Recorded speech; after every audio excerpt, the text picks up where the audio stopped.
ശക്തമായ തെരഞ്ഞെടുപ്പ് ചൂടിൽ കേരളം. തെരഞ്ഞെടുപ്പ് പ്രചാരണത്തിൽ സ്ഥാനാർത്ഥികളും മുന്നണികളും രണ്ടാംഘട്ട പ്രചാരണത്തിലും ഇടതുമുന്നണിയുടെ മുന്നേറ്റം.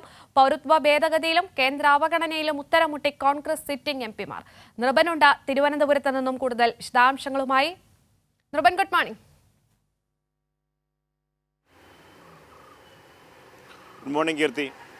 നൃപൻ, എങ്ങനെയാണ് ഇന്നത്തെ സ്ഥാനാർത്ഥികളുടെ പ്രചാരണ പരിപാടികൾ? നേരത്തെ പറഞ്ഞതുപോലെ ഇന്ന് ഞായറാഴ്ചയാണ്. വോട്ടർമാരൊക്കെ തന്നെ ആളുകളൊക്കെ തന്നെ വീടുകളിൽ ഉണ്ടാകാനുള്ള ഒരു സാധ്യതയുണ്ട്. അതുകൊണ്ട് പരമാവധി വോട്ടർമാരെ നേരിൽ കണ്ട് വോട്ട് അഭ്യർത്ഥിക്കാനുള്ള ഒരു ശ്രമമായിരിക്കുമോ ഇന്ന് സ്ഥാനാർത്ഥികളുടെ?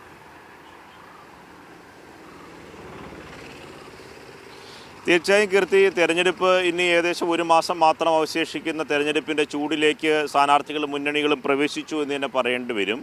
കാരണം ഇന്ന് നേരത്തെ കീർത്തി സൂചിപ്പിച്ചതുപോലെ ഞായറാഴ്ച ദിവസമാണ്. ഇന്ന് പ്രത്യേകിച്ച് ഓശാന ഞായർ കൂടിയാണ്.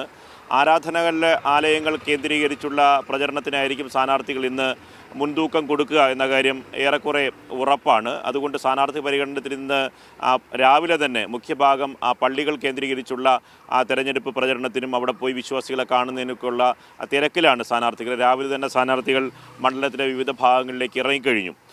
ഇനി ഉള്ള തെരഞ്ഞെടുപ്പിൻ്റെ തീയതികളെ സംബന്ധിച്ച് നോക്കുമ്പോൾ വളരെ ചുരുക്കം ചില ദിവസങ്ങൾ മാത്രമാണ്. അതുകൊണ്ട് ഓരോ ഘട്ടമായി പരിശോധിക്കുകയാണെങ്കിൽ ഇടതുമുന്നണി ആദ്യഘട്ടത്തിൽ തന്നെ സ്ഥാനാർത്ഥി നിർണ്ണയം പൂർത്തിയാക്കി, പ്രഖ്യാപനം നടന്നു. അതിനുശേഷം ഒന്നാം ഘട്ട പ്രചരണം പൂർത്തിയാക്കി. രണ്ടാം ഘട്ട പ്രവർത്തനത്തിൻ്റെ ഏകദേശം മധ്യഘട്ടമാണ് എന്ന് പറയാം. അത് കഴിഞ്ഞ ശേഷമാണ് BJPയുടെയും ഏറെ വൈകിയാണ് കോൺഗ്രസിൻ്റെ UDFൻ്റെ സ്ഥാനാർത്ഥി നിർണ്ണയം പൂർത്തിയാക്കി അവരും രംഗത്തിറങ്ങിയത്. പക്ഷേ മൂന്ന് മുന്നണികളുടെയും സ്ഥാനാർത്ഥികൾ ഇപ്പോൾ മണ്ഡലങ്ങളിൽ സജീവമാണ്. അതിൻ്റെ ചൂട് ആവേശം അണികളിൽ പ്രവർത്തകരിൽ വന്നു തുടങ്ങിയിട്ടുണ്ട്. ജനങ്ങളും ഇക്കാര്യങ്ങളിലുള്ള തെരഞ്ഞെടുപ്പ് എന്ന ബോധ്യം ഈ ഒരു നിർണായകമായ തെരഞ്ഞെടുപ്പിലേക്ക് പ്രവേശിക്കുകയാണ്. കാരണം മുന്നണികളുടെ സ്ഥാനാർത്ഥികൾ ആരൊക്കെയാണ്, ഏതൊക്കെ സ്ഥാനാർത്ഥികൾ തമ്മിലാണ് മത്സരം, നിർണായകമായ മത്സരത്തിൽ ആരാണ് മുൻപിൽ ആരാണ് പിമ്പിൽ എന്നൊക്കെയുള്ള വിലയിരുത്തൽ ഇപ്പോൾ ജനങ്ങളും എത്തി തുടങ്ങിയിട്ടുണ്ട്. അതുകൊണ്ട് തന്നെ ഈ തെരഞ്ഞെടുപ്പിൽ വലിയ തരത്തിലുള്ള രാഷ്ട്രീയ ചൂടിലേക്ക് തെരഞ്ഞെടുപ്പ് രംഗം മാറിയെന്ന് തന്നെ പറയേണ്ടി വരും കീർത്തി. കാരണം ഈ തെരഞ്ഞെടുപ്പിൽ ഏറ്റവും കൂടുതൽ ഈ തെരഞ്ഞെടുപ്പിൻ്റെ ഈ ഘട്ടത്തിൽ നാം പരിശോധിക്കുമ്പോൾ ഏറ്റവും കൂടുതൽ ചർച്ച ചെയ്യപ്പെടുന്നത് പൗരത്വ നിയമം മുതലുള്ള ഏറ്റവും പ്രധാനപ്പെട്ട കാര്യങ്ങളാണ്. അത് കൂടുതൽ ഈ വിജ്ഞാപനം പുറത്തിറങ്ങിയതോടുകൂടി സജീവമായി കേരള രാഷ്ട്രീയത്തിൽ ചർച്ച ചെയ്യപ്പെടുന്നു. അതിൽ ഏറ്റവും കൂടുതൽ ഒറ്റപ്പെടുന്നത്, ചോദ്യങ്ങൾക്ക് മുന്നിൽ മറുപടി പറയേണ്ടി വരുന്നത് സ്വാഭാവികമായും കേരളത്തിലെ സിറ്റിംഗ് MPമാർക്ക് എതിരെ തന്നെയാണ്. കാരണം കഴിഞ്ഞ ദിവസങ്ങളിലൊക്കെ ഉണ്ടായ ഡിബേറ്റുകൾ, വിവിധ സ്ഥലങ്ങളിലുള്ള ഡിബേറ്റുകളിൽ CPIM-ഉം പ്രത്യേകിച്ച് ഇടതുമുന്നണി സ്ഥാനാർത്ഥികളോട് UDFൻ്റെ സ്ഥാനാർത്ഥികളോട് സിറ്റിംഗ് MPമാരോട് ചോദിക്കുന്ന ചോദ്യം, നിങ്ങൾ ഈ പൗരത്വ നിയമം പ്രഖ്യാപിക്കുമ്പോൾ നിങ്ങളുടെ പാർട്ടി എവിടെയായിരുന്നു, നിങ്ങൾ പാർലമെൻറ്റിൽ എന്ത് നിലപാടാണ് സ്വീകരിച്ചത് എന്നതാണ്. ആ ചോദ്യത്തിന് പല MPമാർക്കും ഉത്തരമില്ലാത്ത അവസ്ഥയിലേക്ക് കാര്യങ്ങൾ പോകുന്നു. മുഖ്യമന്ത്രിയുടെ തന്നെ ഈ ഐക്യദാർഢ്യ റാലിയിലൊക്കെ തന്നെ, ജില്ലകൾ നടത്തുന്ന റാലിയിലൊക്കെ തന്നെ മുഖ്യമന്ത്രി ചോദിക്കുന്ന ചോദ്യം ഇത് തന്നെയാണ്. അതുകൊണ്ട് വലിയ തരത്തിലുള്ള രാഷ്ട്രീയ പ്രതിരോധത്തിലേക്ക് UDF MPമാർ ഈ തരുണത്തിൽ മാറുന്നുണ്ട്. ഒപ്പമാണ് ഈ കേന്ദ്ര അവഗണനയ്ക്കെതിരെയുള്ള പ്രതിഷേധം. അതിൽ ഈ കേരളത്തിലെ MPമാർ എവിടെയായിരുന്നു, കേരളത്തിന് അർഹമായ ആനുകൂല്യം ലഭിക്കുന്നതിൽ കേരളത്തിലെ MPമാർ എവിടെയായിരുന്നു എന്ന ചോദ്യത്തിനും UDFന് മറുപടി പറയാൻ കഴിയുന്നില്ല. കാരണം വർഗീയതയ്ക്കെതിരെയുള്ള സന്ധിയില്ലാത്ത പോരാട്ടത്തിന് ഒപ്പം എന്നും ഇടതുമുന്നണി മാത്രമാണ്, ഇടതുപക്ഷമാണ് ഏറ്റവും മുൻപന്തിയിൽ നിന്ന് നയിച്ചിട്ടുള്ളത്. ആ ഘട്ടങ്ങളിലെല്ലാം മൃദുഹിന്ദുത്വ സമീപനത്തിനൊപ്പം UDFും കോൺഗ്രസും നിന്നിട്ടുണ്ട്. ദേശീയപരമായി ദേശീയ രാഷ്ട്രീയം പരിശോധിക്കുകയാണെങ്കിൽ പല ഘട്ടങ്ങളിലും ഈ പ്രാണപ്രതിഷ്ഠയിലടക്കം ആദ്യഘട്ടത്തിൽ ഈ ചാഞ്ചല്യം കോൺഗ്രസിനുണ്ടായിരുന്നു. അത് തന്നെ രാഷ്ട്രീയമായി വലിയ പ്രതിരോധം കോൺഗ്രസ് സൃഷ്ടിച്ചതാണ്. അതിനുശേഷമാണ് ഇത്തരത്തിൽ പൗരത്വ നിയമവുമായി സംബന്ധിച്ച വിജ്ഞാപനം വരുന്നത്. അത് നിർണായകമായ ഒരു പാർലമെൻറ്റ് തെരഞ്ഞെടുപ്പിൻ്റെ ഘട്ടത്തിൽ തന്നെ ഇത് ചർച്ച ചെയ്യപ്പെടുന്നു എന്നതാണ്. അതുകൊണ്ട് ഈ തെരഞ്ഞെടുപ്പിൻ്റെ ഘട്ടത്തിൽ ഇപ്പോഴും ചർച്ചയായിക്കൊണ്ടിരിക്കുന്ന രണ്ട് പ്രധാനപ്പെട്ട കാര്യങ്ങൾ, ഒന്ന് കേന്ദ്രത്തിൻ്റെ കേരളത്തോടുള്ള അവഗണനയിൽ UDF MPമാർ എവിടെയായിരുന്നു എന്ന ചോദ്യമാണ്. ഒപ്പം തന്നെ പൗരത്വ നിയമം പോലെയുള്ള പ്രധാനപ്പെട്ട കേന്ദ്രത്തിൻ്റെ വർഗീയ അജണ്ട നടപ്പിലാക്കാനുള്ള നീക്കത്തിനെതിരെ കോൺഗ്രസ് എവിടെയാണ് പ്രതിഷേധിച്ചത് എന്ന ചോദ്യമാണ്. ആ ചോദ്യവും രണ്ട് ചോദ്യങ്ങളും MPമാർ അഭിമുഖീകരിക്കുന്നുണ്ട്. UDFും ഇക്കാര്യത്തിൽ പ്രതിരോധത്തിലാണ്. കാരണം UDFിൻ്റെ പ്രധാനപ്പെട്ട അണിയായ ലീഗിൻ്റെ പ്രധാനപ്പെട്ട മുന്നണിയിലെ ഘടകകക്ഷിയായ ലീഗിൻ്റെ അണികളും ഈ ചോദ്യം വിവിധ സ്ഥലങ്ങളിൽ ചോദിക്കുന്നുണ്ട്. ഒപ്പമാണ് ക്രിസ്ത്യൻ സംഘടനകൾ. കഴിഞ്ഞ ആഴ്ചയാണ് ലത്തീൻ സഭ ഇന്ത്യയിലെ ക്രിസ്തീയ ദേവാലയങ്ങൾക്ക് നേരെ നടക്കുന്ന തുടർച്ചയായ അതിക്രമങ്ങൾക്കെതിരെ കേന്ദ്ര സർക്കാരിനെതിരെ ഇടയലേഖനം വായിച്ചത്. അത് അരക്ഷിതമായ ക്രിസ്ത്യൻ സമൂഹത്തിൻ്റെ പ്രതിഷേധവുമായി കൂടി ഇതിനെ കാണണം. അതുകൊണ്ട് കേരളത്തിലെ രാഷ്ട്രീയത്തിൽ വലിയ തരത്തിൽ രാഷ്ട്രീയപരമായി ഇത്തരം ചോദ്യങ്ങൾ UDF അലട്ടുന്നുണ്ട്. ഇപ്പോഴുള്ള ഇതുവരെയുള്ള ഈ തെരഞ്ഞെടുപ്പ് പ്രവർത്തനങ്ങൾ പരിശോധിക്കുകയാണെങ്കിൽ LDF ആദ്യഘട്ടത്തിൽ തന്നെ സ്ഥാനാർത്ഥി നിർണ്ണയം പൂർത്തിയാക്കി, സ്ഥാനാർത്ഥികൾ രംഗത്തിറങ്ങി, അതിൻ്റെ പാർലമെൻറ്റ് കൺവെൻഷനോടുകൂടി രണ്ടാം ഘട്ട പ്രവർത്തനത്തിലേക്ക് പോയി.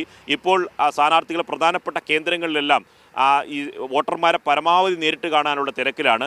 ഇന്ന് ഇടതുമുന്നണി സ്ഥാനാർത്ഥികളെ തലസ്ഥാന ജില്ലയിലെ 2 മണ്ഡലങ്ങൾ, ഒന്ന് തിരുവനന്തപുരം പാർലമെൻറ്റ് മണ്ഡലവും മറ്റൊന്ന് ആറ്റിങ്ങലുമാണ്. ആറ്റിങ്ങലെ സ്ഥാനാർത്ഥി കഴിഞ്ഞ ദിവസം തന്നെ തീരദേശ പ്രദേശത്തെ പര്യടനം ആരംഭിച്ചിട്ടുണ്ട്. ഇന്ന് രാവിലെയും ആറ്റിങ്ങലിലെ ഇടതുമുന്നണി സ്ഥാനാർത്ഥി വി ജോയി തീരദേശ പ്രദേശങ്ങളിലാണ് ഇന്ന് പര്യടനം നടത്തുന്നത്. തിരുവനന്തപുരം പാർലമെൻറ്റ് മണ്ഡലത്തിലെ ഇടതുമുന്നണി സ്ഥാനാർത്ഥിയായിട്ടുള്ള പന്ന്യൻ രവീന്ദ്രൻ ഇന്ന് വിഴിഞ്ഞം വിഴിഞ്ഞം നിയോജക മണ്ഡലത്തിലാണ് പ്രവർത്തനം സംഘടിപ്പിക്കുന്നത്. ആ പ്രദേശത്തെ പ്രധാനപ്പെട്ട കേന്ദ്രങ്ങളിലും ആലയങ്ങളിലും അദ്ദേഹം സന്ദർശനം നടത്തും. പ്രധാനപ്പെട്ട വ്യക്തികളെ കാണും. കോർണറുകളിൽ പ്രധാനപ്പെട്ട ജംഗ്ഷനിലൊക്കെ തന്നെ എത്തിച്ചേർന്ന് പരമാവധി വോട്ടർമാരെ കാണുന്ന തിരക്കിലായിരിക്കും ഇന്ന് 2 സ്ഥാനാർത്ഥികളും തലസ്ഥാനത്ത്. ഞാൻ നേരത്തെ കീർത്തി സൂചിപ്പിച്ചതുപോലെ ഒരു തെരഞ്ഞെടുപ്പിലെ കേവലം ഒരു മാസത്തേക്ക് കാര്യങ്ങൾ അടുക്കുന്നു. നിർണായകമായ തെരഞ്ഞെടുപ്പ് ചൂടിലേക്ക് രാഷ്ട്രീയ കേരളം പോകുന്നു. ജനങ്ങളും തെരഞ്ഞെടുപ്പുമായി ബന്ധപ്പെട്ട് ആദ്യഘട്ടത്തിൽ ഈ സ്ഥാനാർത്ഥി നിർണയത്തിനൊക്കെ മുമ്പ് തന്നെ ഈ തെരഞ്ഞെടുപ്പ് പ്രഖ്യാപിക്കുമ്പോൾ തന്നെ തെരഞ്ഞെടുപ്പിൻ്റെ പ്രവർത്തനങ്ങൾ മുന്നണികൾ ആരംഭിച്ചിരുന്നു. പക്ഷേ ആ ഘട്ടത്തിൽ ജനങ്ങൾ ഈ കാര്യങ്ങൾ ഏറ്റെടുത്തിരുന്ന ഘട്ടമായിരുന്നില്ല. പക്ഷേ ഈ ഘട്ടത്തിലേക്ക് ജനങ്ങളിലേക്ക് കാര്യങ്ങൾ എത്തിത്തുടങ്ങിയിരിക്കുന്നു. സ്ഥാനാർത്ഥികളെ വിലയിരുത്തി തുടങ്ങി. വോട്ടർമാർ പ്രതികരിച്ചു തുടങ്ങിയിരിക്കുന്നു. കഴിഞ്ഞ ദിവസങ്ങളിലെല്ലാം വോട്ടർമാർ ചോദിക്കുമ്പോൾ നിലവിലുള്ള സിറ്റിംഗ് MPമാരെ കുറിച്ചുള്ള വിലയിരുത്തൽ എങ്ങനെയാണ്, സ്ഥാനാർത്ഥികളിൽ നിങ്ങൾ 3 പേരിൽ ആരെയാണ് കൂടുതൽ പോസിറ്റീവായി പരിഗണിക്കുന്നത്, ഇത്തരത്തിലുള്ള ചോദ്യങ്ങൾക്ക് ജനങ്ങൾ സ്വാഭാവികമായി പ്രതികരിച്ചു തുടങ്ങിയിട്ടുണ്ട്. അതുകൊണ്ട് രാഷ്ട്രീയ മനസ്സ്, ജനങ്ങളുടെ മനസ്സിൽ തെരഞ്ഞെടുപ്പിൽ ആർക്ക് വോട്ട് ചെയ്യണം എന്ന മനസ്സിലേക്ക്, ചിന്താഗതിയിലേക്ക് കാര്യങ്ങൾ വന്നുകൊണ്ടിരിക്കുന്നു. അതുകൊണ്ട് നിർണായകമായ തെരഞ്ഞെടുപ്പിൽ നിർണായകമായ തെരഞ്ഞെടുപ്പ് പ്രചരണത്തിലാണ് മുന്നണികൾ. കീർത്തി, നിർഭൻ, ഈ പൗരത്വ ഭേദഗതി നിയമം, അതുപോലെ തന്നെ കേന്ദ്ര അവഗണന, ഇതിനൊക്കെ ഒപ്പം തന്നെ ഇപ്പോൾ പ്രധാനമായും ചർച്ച ചെയ്യേണ്ട ഒരു മറ്റൊരു വിഷയം കൂടിയായി മാറിയിരിക്കുകയല്ലേ ഈ ഇലക്ട്രൽ ബോണ്ട്. ഇതിപ്പോൾ കോൺഗ്രസിന് കൂടി ഒരു തിരിച്ചടിയായി മാറുന്ന ഒരു സാഹചര്യമല്ലേ? കഴിഞ്ഞ ദിവസത്തെ വാർത്തകൾ നോക്കിയാൽ അതിൽ സാന്റിയാഗോ മാർട്ടിൻ എന്ന കമ്പനിയിൽ നിന്നും കോൺഗ്രസ് വലിയൊരു തുക കോൺഗ്രസ് കൈപ്പറ്റിയ ഒരു വാർത്ത വന്നിരുന്നു. ഇത് നോക്കുകയാണെങ്കിൽ കോൺഗ്രസ് ഒരു കാലത്ത് ഈ സാന്റിയാഗോ മാർട്ടിൻ കമ്പനിക്കെതിരെ വലിയ തോതിൽ തന്നെ വിമർശനം ഉയർത്തുകയും പ്രക്ഷോഭങ്ങളൊക്കെ നടത്തുകയും ചെയ്ത ഒരു സ്ഥിതി ഉണ്ടായിരുന്നു. അവർ തന്നെ ഇത്തരം ഒരു തുക കൈപ്പറ്റി എന്നത് വലിയ തോതിൽ തന്നെ ചർച്ചയാക്കേണ്ട കാര്യമല്ലേ? ഇതിനെ ന്യായീകരിച്ചുകൊണ്ട് കഴിഞ്ഞ ദിവസം ചെന്നിത്തലയും രംഗത്തെത്തിയിരുന്നല്ലോ.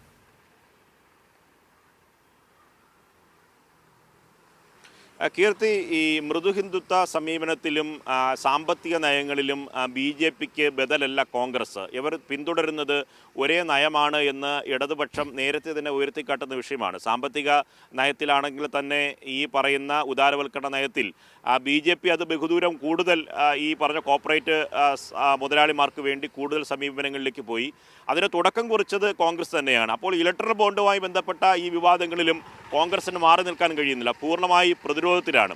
ദേശീയപരമായി ഇന്ത്യൻ നാഷണൽ കോൺഗ്രസിനെ സംബന്ധിച്ചിടത്തോളം പല വിഷയങ്ങളിലും ഈ മൃദുഹിന്ദുത്വ സമീപനവുമായി മുന്നോട്ട് പോകുന്നു. BJPയെ തുറന്ന് എതിർക്കേണ്ട കേന്ദ്രങ്ങളിലൊന്നും BJPക്കെതിരെ ശക്തമായ സമീപനം കോൺഗ്രസ് ഒരു സ്ഥലങ്ങളിലും സ്വീകരിക്കുന്നില്ല.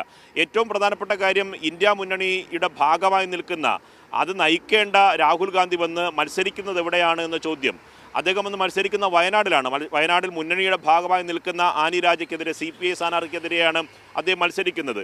താമര ചിഹ്നത്തിൽ മത്സരിക്കുന്ന BJP സ്ഥാനാർത്ഥിക്കെതിരെ ഹിന്ദി മേഖലയിൽ, ഹൃദയഭൂമിയിൽ ആ മത്സരം നയിക്കാൻ, പോരാട്ടം നയിക്കാൻ കോൺഗ്രസ് ഇല്ല എന്നതാണ്. അതുകൊണ്ട് ഏതർത്ഥത്തിലാണ് കോൺഗ്രസിനെ വിശ്വസിക്കാൻ കഴിയുക? ഇലക്ട്രൽ ബോണ്ടുമായി ബന്ധപ്പെട്ട അഴിമതിയും രാജ്യം കണ്ടിട്ടുള്ള ഏറ്റവും പ്രധാനപ്പെട്ട, ഏറ്റവും വലിയ അഴിമതിയായി വിലയിരുത്തുന്ന ഇലക്ട്രൽ ബോണ്ടിൽ അതിൽ തുല്യ പങ്കാളികളായി കോൺഗ്രസും മാറുന്നു. അതുകൊണ്ട് കോൺഗ്രസിന് BJPക്കെതിരെ വിരൽ ചൂണ്ടാൻ കഴിയാത്ത തരത്തിലുള്ള രാഷ്ട്രീയ പ്രതിസന്ധി ദേശീയപരമായി തന്നെ ഇന്ത്യയുടെ സാഹചര്യത്തിൽ ഉടലെടുത്തിരിക്കുന്നു. ഒപ്പമാണ് ഈ ഞാൻ നേരത്തെ സൂചിപ്പിച്ചതുപോലെ സംസ്ഥാനത്തെ കോൺഗ്രസ് നേരിടുന്ന വെല്ലുവിളികൾ. ഒന്ന്, ഈ പൗരത്വ നിയമവുമായി ബന്ധപ്പെട്ട കാര്യങ്ങൾ കേരളത്തിൽ വന്ന് ഒരു സമീപനം സ്വീകരിക്കുക, പാർലമെൻറ്റിൽ ഈ ചർച്ചയിൽ പോലും കേരളത്തിലെ MPമാർ പങ്കെടുക്കാതിരിക്കുക. ആൻ്റണിയോട് മുമ്പ് മാധ്യമപ്രവർത്തകർ ചോദ്യങ്ങൾക്ക് അദ്ദേഹത്തിന് വ്യക്തമായ ഉത്തരം നൽകാൻ കഴിയുന്നില്ല. കഴിഞ്ഞുപോയ കാര്യങ്ങൾ താൻ പാർലമെൻറ്റിൽ ഉണ്ടായിരുന്നോ, പാർലമെൻറ്റിൽ ഈ ചർച്ചയിൽ പങ്കെടുത്തിരുന്നോ എന്ന ചോദ്യത്തിന് താൻ പരിശോധിച്ചിട്ട് പറയാമെന്നാണ് ആൻ്റണി പറയുന്നത്. കഴിഞ്ഞ ദിവസം ഈ തോമസ് ഐസക്കുമായി ബന്ധപ്പെട്ട സംവാദത്തിലും അദ്ദേഹം പൂർണ്ണമായി ദേശീയ വിഷയങ്ങളിൽ പ്രതിരോധത്തിലാകുന്ന, കോൺഗ്രസിൻ്റെ സ്വീകരിക്കുന്ന സമീപനങ്ങളിൽ പ്രതിരോധത്തിലാകുന്ന കാഴ്ച ജനങ്ങൾ കണ്ടതാണ്. ഇപ്പോൾ സോഷ്യൽ മീഡിയയിൽ അവളെ സജീവമായി നിൽക്കുകയാണ്. രാജ്ഭവൻ ഉണ്ണിത്താൻ കാസർഗോഡ് മുതൽ തുടങ്ങി തിരുവനന്തപുരത്തെ ശശി തരൂർ വരെയുള്ള സ്ഥാനാർത്ഥികൾ പരിശോധിക്കുമ്പോൾ ഇക്കാര്യത്തിലുള്ള ഇരട്ടത്താപ്പുണ്ട്. ശശി തരൂർ തന്നെ പാലസ്തീൻ ഇസ്രായേൽ വിഷയത്തിൽ സ്വീകരിച്ച സമീപനം, ഈ പറഞ്ഞ ബാബറി മസ്ജിദ് പള്ളി പൊളിച്ചതുമായി ബന്ധപ്പെട്ട വിഷയത്തിൽ അദ്ദേഹം എടുത്ത സമീപനം, ഈ പറഞ്ഞ ഇസ്ലാം മത വിശ്വാസികൾ ഹിന്ദുക്കളുടെ ആവശ്യമനുസരിച്ച് ഈ പള്ളി പൊളിച്ചങ്ങ് മാറ്റി അവിടെ ഹിന്ദു ക്ഷേത്രം പണിയാൻ, രാമക്ഷേത്രം പണിയാനുള്ള അനുമതി നൽകണമായിരുന്നു എന്നാണ് ശശി തരൂർ പ്രസംഗത്തിൽ പറഞ്ഞത്. അദ്ദേഹം ആ വിവാദത്തിൽ ഇതുവരെ മറുപടി പറഞ്ഞിട്ടില്ല. വീണ്ടും CPIയുടെ സംസ്ഥാന ജനറൽ സെക്രട്ടറി ആയിട്ടുള്ള ബിനോയ് വിശ്വം അടക്കം അദ്ദേഹം വരുന്ന വേദിയിൽ തന്നെ ഈ കാര്യത്തെ സംബന്ധിച്ച് ചോദ്യം ചോദിച്ചിരുന്നു. തരൂര് വളരെ ഈ പറഞ്ഞ കാര്യത്തിന് മറുപടി പറയാതെ വേദി വിട്ടു പോവുകയാണ് ചെയ്തത്. അങ്ങനെ വലിയ തരത്തിൽ സിറ്റിംഗ് എംപിമാരുടെ സംബന്ധിച്ച് കോൺഗ്രസ് ഈ പാർലമെൻറ്റിൽ എന്ത് സമീപനമാണ് സ്വീകരിച്ചത് എന്ന ചോദ്യത്തിന് മറുപടിയില്ലാതെ ഒരു പ്രതിസന്ധി ഘട്ടത്തിൽ കോൺഗ്രസ് കടന്നു പോകുന്നുണ്ട്. അതിന് കീർത്തി പറഞ്ഞതുപോലെ ഈ പ്രധാനപ്പെട്ട കാര്യങ്ങളെല്ലാം തെരഞ്ഞെടുപ്പിൽ ചർച്ച ചെയ്യും. കാരണം ഈ തെരഞ്ഞെടുപ്പ് ദേശീയ രാഷ്ട്രീയത്തിലേറെ നിർണായകമാണ്. ഭാവിയിലൊരു തെരഞ്ഞെടുപ്പ് വേണമോ, രാജ്യം ഇങ്ങനെ നിൽക്കണമോ വേണ്ടയോ എന്ന ചോദ്യത്തിന് ഉത്തരമാണ് ഓരോ വോട്ടർമാരും ചെയ്യാൻ പോകുന്നത്. അതിൻ്റെ ഒരു രാഷ്ട്രീയപരമായിട്ടുള്ള ഒരു തെരഞ്ഞെടുപ്പിൻ്റെ ഗൗരവവും കാര്യവും എന്താണ് ഈ തെരഞ്ഞെടുപ്പ് നേരിടുന്ന വെല്ലുവിളി എന്ന കാര്യം ബോധ്യപ്പെടുത്താൻ കേരളത്തിലെ മുന്നണി, പ്രത്യേകിച്ച് ഇടതുമുന്നണിക്കായിട്ടുണ്ട്. ഇടതുമുന്നണി ആദ്യഘട്ടത്തിൽ മുഖ്യമന്ത്രി നടത്തുന്ന എല്ലാ തെരഞ്ഞെടുപ്പ് യോഗങ്ങളും അദ്ദേഹം ചോദിക്കുന്ന ചോദ്യങ്ങളെല്ലാം ഇത്തരത്തിലുള്ള രാഷ്ട്രീയമാണ്. സ്ഥാനാർത്ഥി എന്നുള്ള നിലയിൽ 3 സ്ഥാനാർത്ഥികളുടെയും മുന്നണികളുടെ സ്ഥാനാർത്ഥികൾ ആര് എന്ന വിലയിരുത്തലല്ല, മറിച്ച് രാഷ്ട്രീയമാണ് ഇടതുമുന്നണി മുന്നോട്ട് വയ്ക്കുന്നത്. ആ രാഷ്ട്രീയത്തെ പ്രതിരോധിക്കാൻ കേരളത്തിലെ UDFനും കോൺഗ്രസിനും ഇതുവരെ കഴിയുന്നില്ല എന്നതാണ് ഏറ്റവും പ്രധാനപ്പെട്ട കാര്യം. കീർത്തി. ശരി, വ്യക്തമാണ്. ആ നിർവനാണ് ആ വിവരങ്ങൾ നൽകിയത്.